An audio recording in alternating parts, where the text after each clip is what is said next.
You're listening to Central Wisconsin's 24-hour information station, WFHR. It's time now for the Morning Magazine. Welcome, everybody, to Morning Magazine for this November 23rd, 2022, 10:06 on the clock, and you have your host, James J. Maloff, here. At 10:30, we're going to welcome in Callie Johnson from the ODC. Always love talking with our friends from there. Right now, we have in with us Wood County Board Chairman Lance Pliml. Good morning, Lance. Good morning, James. Great to be here again. Good to see you. Thanks for being here. And, of course, Taylor from Wisconsin Rapids Community Media. Shout out to you, Taylor, and the gang over there. Thanks for being here. Appreciate the time. Be sure to go to YouTube and type in your search bar Wisconsin Rapids Community Media. Like and subscribe to their page and see the great work that they're doing over there. Lance, how you been? I'm good. Good. You know, through that busy budget season, life goes on. We're in that holiday season, which, things slow down a little bit from our perspective, from a government perspective, and time maybe to look back, reflect over the year, and start thinking about what's going to happen next year. We're actually going to get into that a little bit. I wanted to pick your brain about that. But as far as the budget goes, anything news, headlines out of that? Anything noteworthy?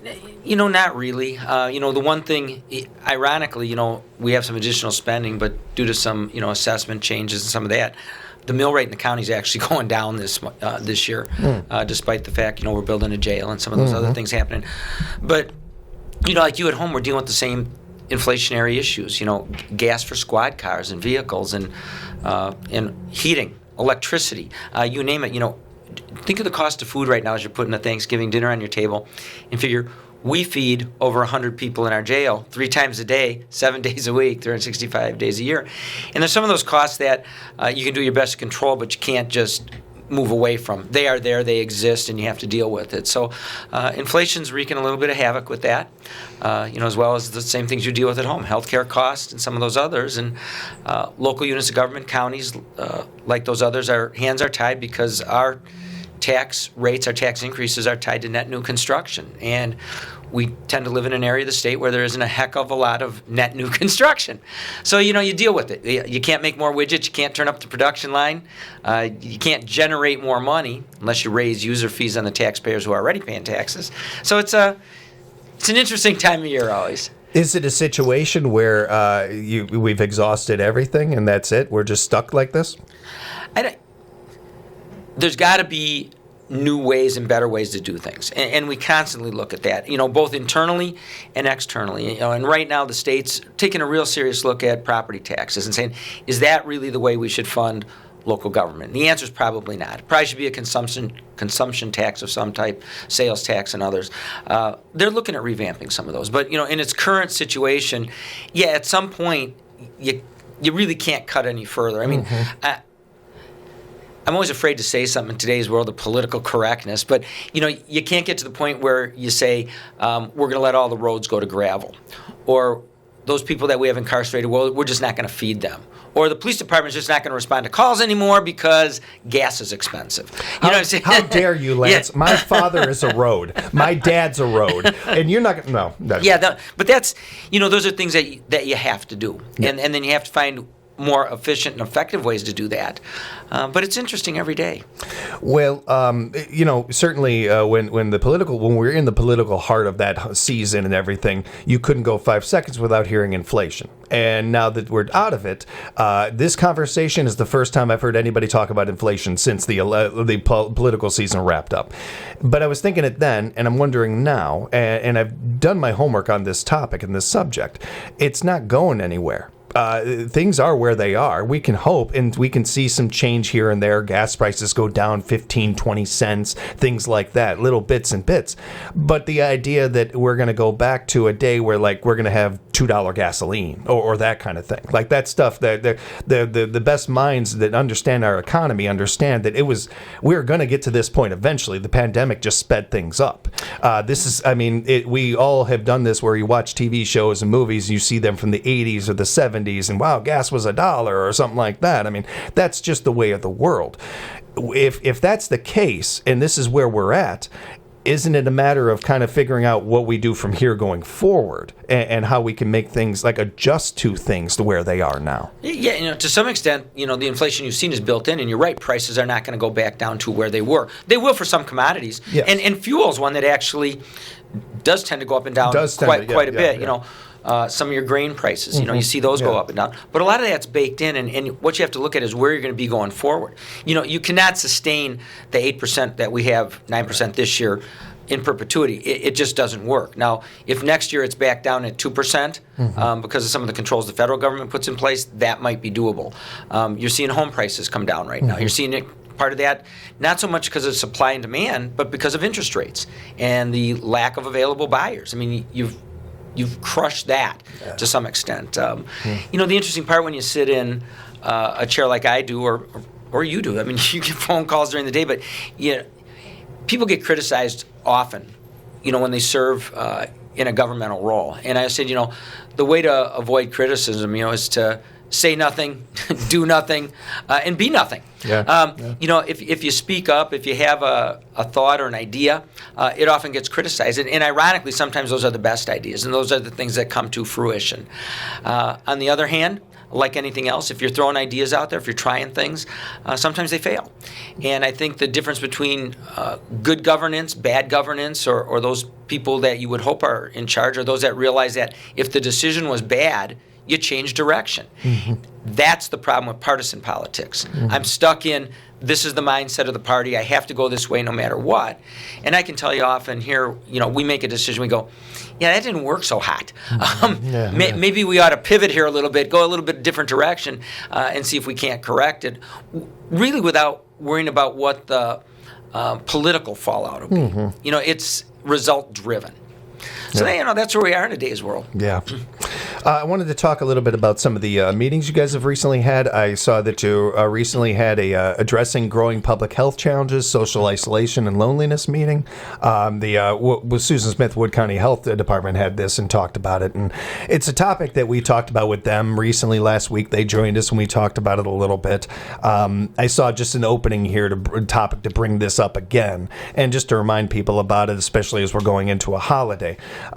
Is this something that, and I don't want to look at this as like a board issue. This isn't something necessarily that's a county or a board issue necessarily, but it is kind of not only cool, but it's great that it is a topic that we're talking about in our community. It's something that most communities kind of dust this under the rug and everything. I'm proud of our area that we address this issue. We talk about this. Is this something that you guys on the board think of, or even it ever comes up, Lance? Absolutely. The loneliness, depression, isolation, I can say those aren't a board issue, but those people become either clients or people we deal with in the community, whether that be through crisis management or help elsewhere. That drives our discussion all the time. And when we talk about it both I'll put on that other hat sometimes at the National Association of Counties level or the State Association, mental health is one of the biggest issues. Right now, if you said, what are the two biggest issues facing us locally? Probably child care as it relates to returning people to the workforce, that second income earner, the ability to go out and make a living, and then mental health. And mental health is a pretty big basket of things. Yeah. But, whether that leads to homelessness, to crime, to suicide, to some of those other things, it's supposed to be a joyous time of year where you're not talking about it, but it's there. Yeah. And oftentimes it kind of flies under the radar. If somebody said to me, does this exist? My answer is, not a lot in our community. And then you go out at night or you take a ride along or somebody points it out and you go, yeah, it is there. And we do need to deal with it. And then I'll get that flip side. People say, well, what about personal responsibility? Why are you dealing with it? And the answer is those compromises that you always come up with. Because the end result, if we don't, is worse than if we deal with it immediately. And generally people, just out there in the population, don't see that. Until you see something happen, like one of the tragedies at Walmart yesterday or some of the other places where if you had the opportunity to deal with some of those mental health issues ahead of time, you wouldn't deal with the fallout and the tremendous community cost that comes along with it. Mental health, it bleeds into everything. No matter what we're talking about. You want to talk about taxes, you want to talk about homelessness, you want anything, it's right there in it.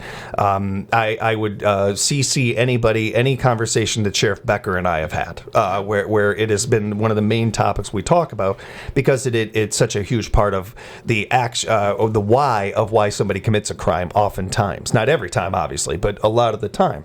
And so many other things it bleeds into. So it's not to say that there's a one trick solution solution to this or something like that. It's just one of those things that we spent too many generations not talking about this stuff. It's important that we do. My family about a week or so ago lost my cousin. My cousin to suicide, and it's something that has never really affected our family. My family has been through just about everything you can think of. We haven't been through this, and I come from on my mom's side Jewish family, on my dad's side typical Catholic family. We bury stuff. That's how you deal with feelings. You just bury them. I'm so darn proud of my family that they have been open about this conversation. We're talking about suicide. We're talking about mental health and everything. That I can't tell you how crazy that is in this family. It just never happens. And here we are where we're doing it. And I use it as an example because I don't think that my family's alone in that. I think a lot of American families are that way. We bury stuff or we just don't talk about it. And now that we're in a day and age where we are talking about these things and we are doing it in an open voice, very similar to domestic violence or anything else we talk about. We're not talking in hushed voices anymore. It can only the side effects can only be beneficial for all of us to win from this situation and to pull silver linings from these horrible moments that we experience as a society, as families, and especially going into a holiday like tomorrow, where it's all about being thankful for the things we have. Yeah, it makes it tough when you sit around the table, and it's really special people that work in those departments and deal with those issues. Those people, in your case, became personal. I think every family at some point, somewhere, someplace, sometime experiences that sense of loss. Whether it be sudden that way or not. And for me, again, it's very difficult for me to wrap my arms around the fact that somebody could be that desperate, that lonely, that would be a solution. And yet the people in our human services department, our health departments, law enforcement, our dispatch centers, sometimes with the calls they get, they have to deal with this. And like I said, it takes special, compassionate people to be able to do that. But it does have an effect on everybody, society. And that's where, when you say, well, why is it government's responsibility? Because it's a spider web. It impacts everybody. And the cost is substantial. If you want the cost, the human life, that cost, but then the financial cost. That emanates from that in every direction. We do this thing in society from time to time. The person that sits there and I hate socialism, I hate this and that. Where's my Social Security check? Where's my? We do these double standard kind of things all the time of where we don't like something until it benefits us. This is a topic where you don't have to wait for it to affect you. These are the mental health subject matter is something we can all dive into, and it many reasons, family, personal reasons. There's tons of reasons to do this. You mentioned something I think is really important to this, Lance, and the people that are working on the front lines of this issue need us too as well. Our health departments, our nurse, our doctors out there, everybody that's under that field need to support as well from a society, from a community, to show that, hey, this is something we back you guys on. We're looking to support. We want to make a better world. We want to make it better for everybody. Talking about these things kind of does that. Yeah, helps get there. For lack of, I guess, a better description, for some of these think tank groups that I sit in, these are extremely important issues. And then the big question you ask yourself is, why so prevalent now? Did we sweep this under the rug 10, 20, 30 years ago? Did we not deal with it? Or is there underlying factors that have caused it? It's easy to say this is the problem, and we can deal with it as it occurs.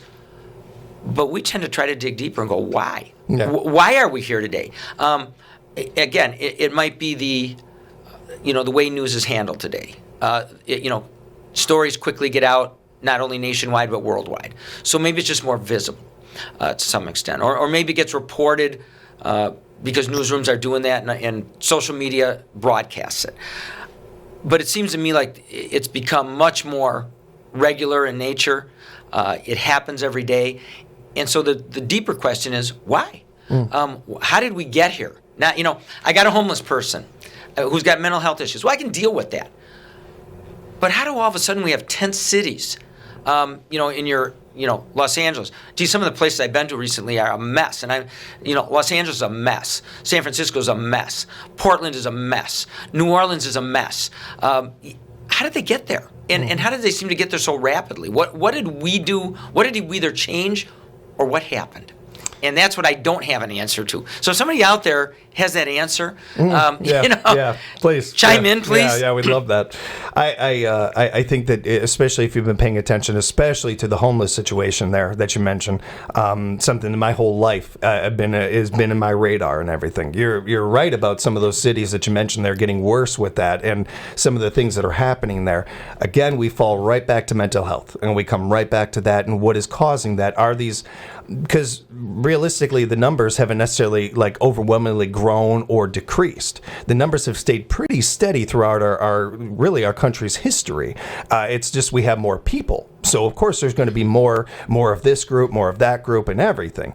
But the tent cities, the things you mentioned there, how we're handling the situation too, is also kind of like, well, why are we handling it this way, or could we be handling it better? When we're talking about these subjects, to me, there are no dumb questions. There are no dumb, things that we can't dissect and see. Is this causing it? If it isn't, well, then we at least can check that off and say, okay, it's not this. The only way we're going to fix these things is by talking about them and by, checking off, okay, that's not it. That's not it. We can hopefully, figure out more of an answer. Well, and locally, I mean, we have great people. If you drive, one of the things I'm most proud of, somebody says, what are you thankful for? What are you most proud of in your community? You don't see a lot of it. And you don't see a lot of it because we try to deal with it early. Whether it be the cities, the towns, villages, municipalities, or the county. It exists, but it does not exist in the numbers that exist in those places. And those places I mentioned are not places that I saw in the news with special cameras or something. It's places I've been. I go to Washington, D.C., used to go to Union Station.